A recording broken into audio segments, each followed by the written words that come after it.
Hello students, education मस्ती में आप सभी का स्वागत है। और आज मैं स्टार्ट कर रहा हूँ क्लास नाइन्थ का फर्स्ट एक्सरसाइज स्टार्ट कर रहा हूँ, जो मेरा फर्स्ट वीडियो है नाइन्थ क्लास के लिए। और अगर आप मेरे चैनल पे नए हैं नाइन्थ क्लास के स्टूडेंट, तो आप हमारे चैनल को लाइक करेंगे, शेयर करें और सब्सक्राइब करें। बढ़ते हम लोग पहले क्वेश्चन की ओर। 1.1 का पहला क्वेश्चन में कहा जा रहा है कि क्या शून्य एक परिमेय संख्या है। तो मैं आप क्वेश्चन सॉल्व करने से पहले मैं आपको कुछ परिमेय संख्या के बारे में पहले बता दूं कि परिमेय संख्या कि पहले परिमेय संख्या होता क्या है। परिमेय संख्या के बारे में पहले हम लोग कुछ समझ लें। यानी परिमेय संख्या जिसे आप रेशनल नंबर कहते हैं, रेशनल नंबर, ये हमेशा P बाई Q के रूप में होता है। लेकिन कंडीशन है कि Q is not equal to 0 और P और Q जो है, P और Q ये दोनों जो है ये हमें पूर्णांक होना चाहिए। ठीक है, यानी परिमेय संख्या हम उसी को कह सकते हैं जो P बट्टा Q के रूप में हो। लेकिन कंडीशन है कि Q is not equal to 0 होना चाहिए, साथ में P और Q क्या होना चाहिए, पूर्णांक होना चाहिए। ये हमेशा ध्यान रखना है। तो परिमेय संख्या होने के लिए ये डेफिनेट है कि ये P बाई Q के रूप में होना जरूरी है, Q is not equal to 0 होना चाहिए। जैसे कुछ एग्जांपल मैं आपको दे दूं कि 4/5 ये है परिमेय संख्या। रीजन कि Q भी 0 नहीं है और 4 और 5 दोनों ही पूर्णांक है। जैसे कहते हैं 5, क्या ये परिमेय संख्या है? बिल्कुल है। क्यों है? क्योंकि बट्टा में नहीं, कुछ तो एक छुपा हुआ है इसमें। इसका मतलब है कि ये भी एक परिमेय संख्या है। अब हमारे क्वेश्चन में जो कहा जा रहा था पहला क्वेश्चन में कि क्या 0 एक परिमेय संख्या है, सोच के देखिए। क्या 0 की बात करें तो क्या 0 एक परिमेय संख्या है? जवाब होगा हाँ या नहीं। ये देखिए, पहले हम अगर बट्टा में 1 दे सकते हैं, जब दे सकते हैं तो हमको तो P और Q दोनों ही पूर्णांक होना चाहिए। 0 भी पूर्णांक है, Q भी 1 भी पूर्णांक है। यहां पर देख रहे कि 1 जो Q है, Q के स्थान पर ये 0 के बराबर नहीं है, यानी हमें ये वाला 0 नहीं होना चाहिए, ये 0 बिल्कुल ही नहीं होनी चाहिए। यानी ये कहने का मतलब यहां पर 0 है भी नहीं, यानी ये कह सकते हैं हम कि शून्य एक परिमेय संख्या है। क्यों है? क्योंकि हम इसे 0/1, 0/2 भी लिख सकते हैं, 0/4 भी लिख सकते हैं, कुछ भी लिखेंगे। रीजन तो हमको आंसर तो हमको 0 ही आ जाएगा। अब कह रहे हैं कि 0/1 लिख दिया। अब कह रहे हैं कि 0 परिमेय संख्या है कि नहीं है, तो मेरा जवाब हो जाएगा 0 एक परिमेय संख्या है। तो क्या इसे हम P/Q के रूप में लिख सकते हैं? बिल्कुल लिख सकते हैं। कैसे? हमने यहाँ पे आपको लिख के दिखाया 0/1। देखिए P/Q है, इसका मतलब कि 0 एक परिमेय संख्या है। ठीक है, यानी ये मेरा आंसर उसका हो गया कि क्वेश्चन में जो पूछा जा रहा है हमें कि क्या 0 एक परिमेय संख्या है, मेरा जवाब होगा 0 एक परिमेय संख्या है। क्यों? क्योंकि इसको हम 0/1, 2 यानी P/Q के रूप में लिख सकते हैं।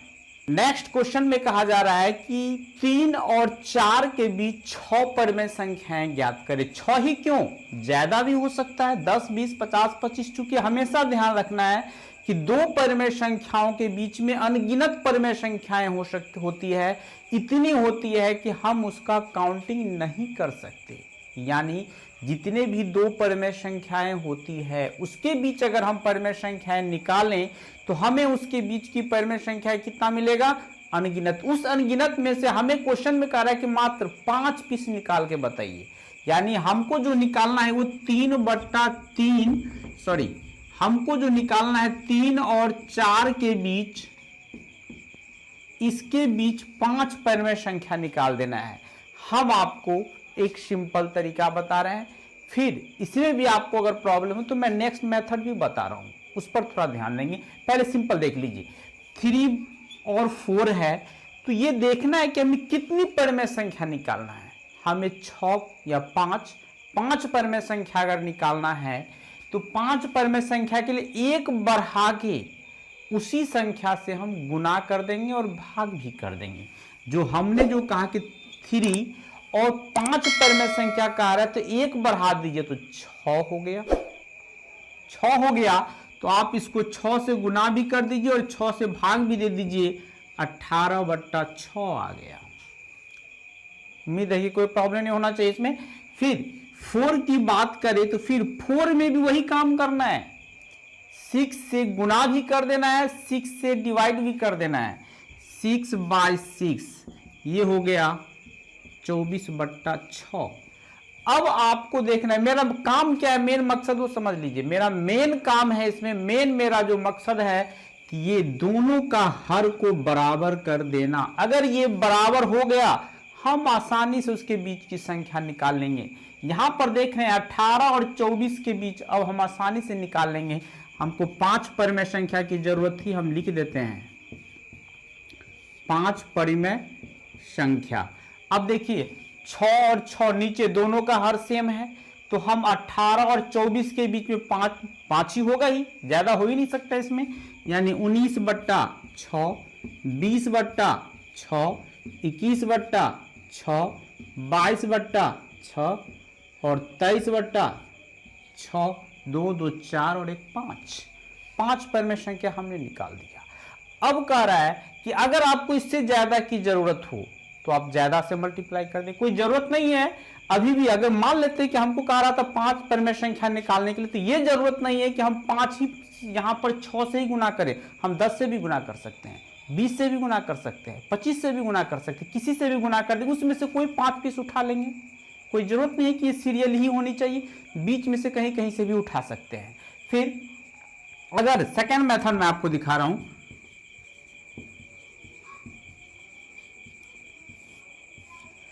एकदम चुटकी में आप जवाब देंगे उसका। 3 और 4, सोचिए 3 रुपया और 4 रुपया के बीच में क्या क्या हो सकता है। 3 रुपया 10 पैसा हो सकता है, 3 रुपया 11 पैसा, 3.12, 3.13, 3.14, इसी तरह बढ़ा सकते हैं। एक संख्या ये हुआ, दूसरा, तीसरा, चौथा, पांचवा और है 3.20, 3.29, 3.87, कुछ भी 4 से पहले कुछ भी 5 को लिख देंगे, ये आसानी से आपको आ जाएगा। ठीक है, फिर हम लोग पहुंच रहे हैं नेक्स्ट क्वेश्चन पर। नेक्स्ट क्वेश्चन में कहा जा रहा है कि 3/5 और 4/5 के बीच 5 परिमेय संख्याएं निकालिए। 3/5 और 4/5 इसके बीच जो है हमको 5 परिमेय संख्याएं निकालना है। पहले तो 3/5 की हम बात करें तो जो है वो हमने लिख दिया, और 3/5 के लिए हमने आपको बताया कि जितना संख्या निकालना होता है उतना में एक जोड़ करके आप गुना और भाग दोनों कर दीजिए। लेकिन ध्यान रखना है ये तभी बेस्ट रहेगा जब दोनों का हर सेम हो। अगर हर सेम नहीं है तो प्रॉब्लम क्रिएट हो सकता है, ये ध्यान रखना है आपको। यानी यहां पर जो हम देख रहे हैं कि यहां पर 5 है और हमें दोनों के बीच का आ रहा है कि 5 परिमेय संख्या निकालिए, तो 5 परिमेय से निकल और दोनों में 5 है, तो हम आसानी से 5 है तो 6 से मल्टीप्लाई कर दें। यहां हो गया मेरा 18/30।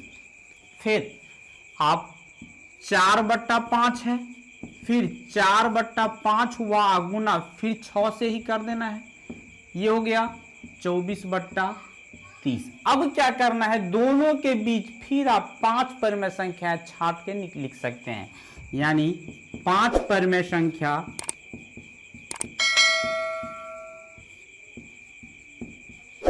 फिर आप लिख सकते हैं 18 और 24 के बीच में आपको 5 पीस लिख लेना है।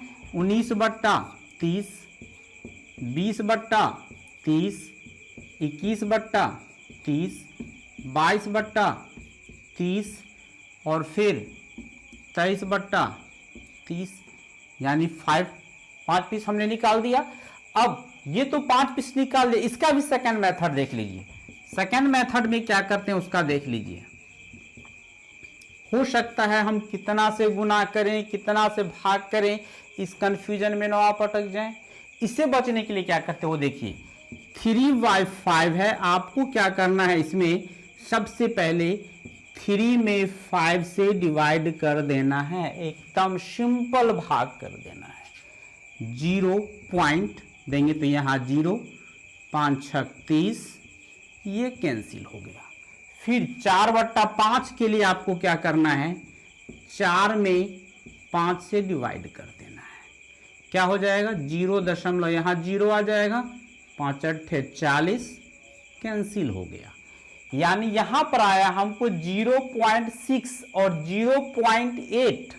अब हमको 0.6 और 0.8 के बीच 5 परिमेय संख्या लिख देना है, यानी कोई सा भी आप 5 परिमेय संख्या लिख दीजिए, इसीलिए 5 परिमेय संख्या, 5 परिमेय संख्या बराबर लिख ले हम लोग 5 पीस।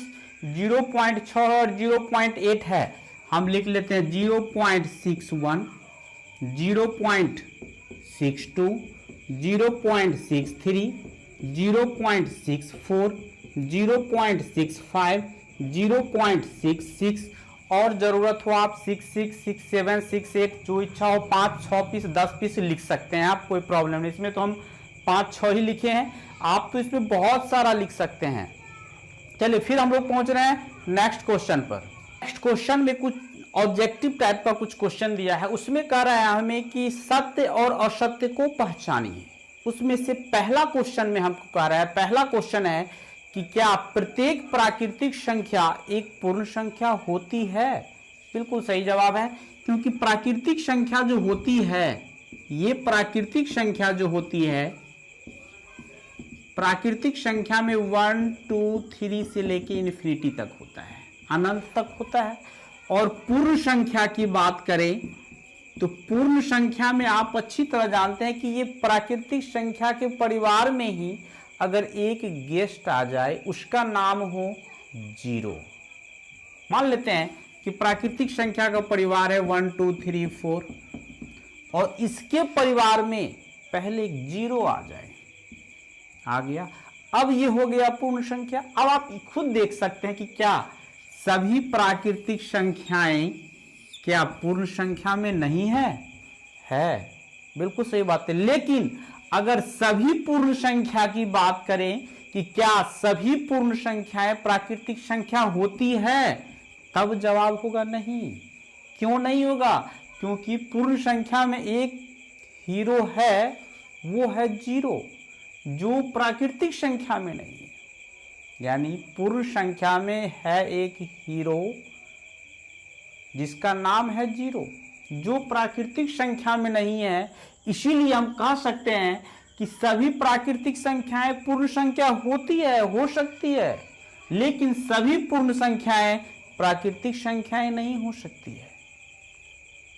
ठीक है, फिर हम लोग पहुंच रहे हैं नेक्स्ट ऑब्जेक्टिव पर। नेक्स्ट में कहा जा रहा है कि क्या प्रत्येक पूर्णांक एक पूर्ण संख्या होती है। यानी पूर्णांक की बात किया जा रहा है हमें और पूर्ण संख्या की बात किया जा रहा है। तो पूर्णांक जो होता है हमको जैसे -3, -2, -1, 0, 1 2 3, पूर्णांक में 0 सहित माइनस प्लस यानी धनात्मक और ऋणात्मक सब होता है, बशर्ते बट्टा में नहीं होनी चाहिए, क्योंकि इसका नाम ही है पूर्णांक। पूर्ण जोड़ अंक, पूर्ण अंक होना चाहिए, ये आधा टुकड़ा टुकड़ी न मानता है। यानी और पूर्ण संख्या जो होता है ये होता है मेरा 0 1 2 3। आप देख सकते हैं, इसमें अंदाजा लगा सकते हैं क्या इसका हर एक चीज इसमें है कि नहीं है? है, लेकिन क्या इसका हर एक चीज इसमें है? नहीं है। यानी ये हम कह सकते हैं कि प्रत्येक पूर्णांक एक पूर्ण संख्या नहीं हो सकती है, लेकिन प्रत्येक पूर्ण संख्याएं एक पूर्णांक हो सकती है। क्योंकि आप देख रहे हैं यहां पे, देखिए कि क्या पूर्णांक में जितना भी आप देख रहे हैं क्या वो सारा चीज पूर्ण संख्या में है? आप खुद देखिए, आपको लगेगा नहीं है। वो चीज है यहां से लेकर के यहां तक, जो देख रहे हैं आप कि पूर्ण संख्या में नहीं है, लेकिन क्या पूर्ण संख्या में जितना है ये इतना क्या इसमें है? आप देख रहे हैं इतना है, बिल्कुल ही है। यानी ये कहने का मतलब हो गया कि सभी पूर्णांक पूर्ण संख्या नहीं होती है, लेकिन सभी पूर्ण संख्याएं पूर्णांक हो सकते। बिल्कुल एग्जाम्पल देख के ही आप जवाब दे सकते हैं। नेक्स्ट क्वेश्चन में हमें कहा जा रहा है कि परिमेय संख्या और पूर्ण संख्या की बात की जाती है।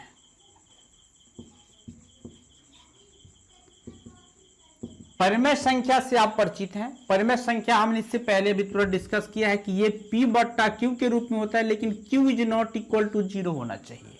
साथ में P और Q ये दोनों जो है पूर्णांक होना चाहिए, और ये जो है पूर्ण संख्या है 0 1 2 3 ये होना चाहिए।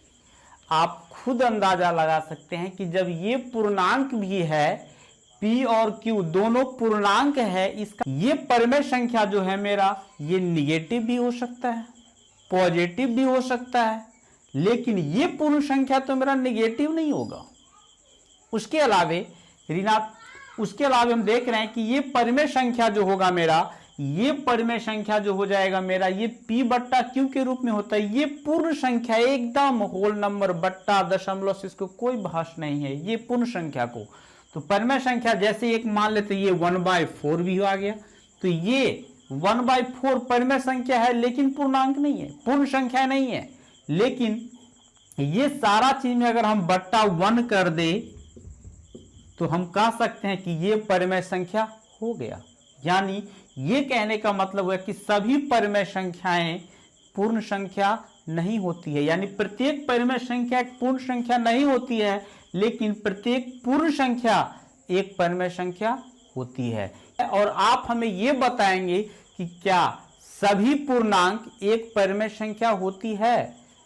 मेरा क्वेश्चन फिर से आपके लिए एक रहा है कि क्या सभी पूर्णांक एक परिमेय संख्या होती है? अगर होती है तो मेरे कमेंट बॉक्स में आप जवाब लिखेंगे यस, अन्यथा लिखेंगे नो। उम्मीद है कि ये वीडियो आपको अच्छा लगा हो। अगर हमारा ये वीडियो अच्छा लगे तो हमारे वीडियो को लाइक करें, शेयर करें, और चैनल पे नए हैं तो हमारे चैनल को सब्सक्राइब करें। फिर मिलते हैं हम नेक्स्ट वीडियो में। धन्यवाद।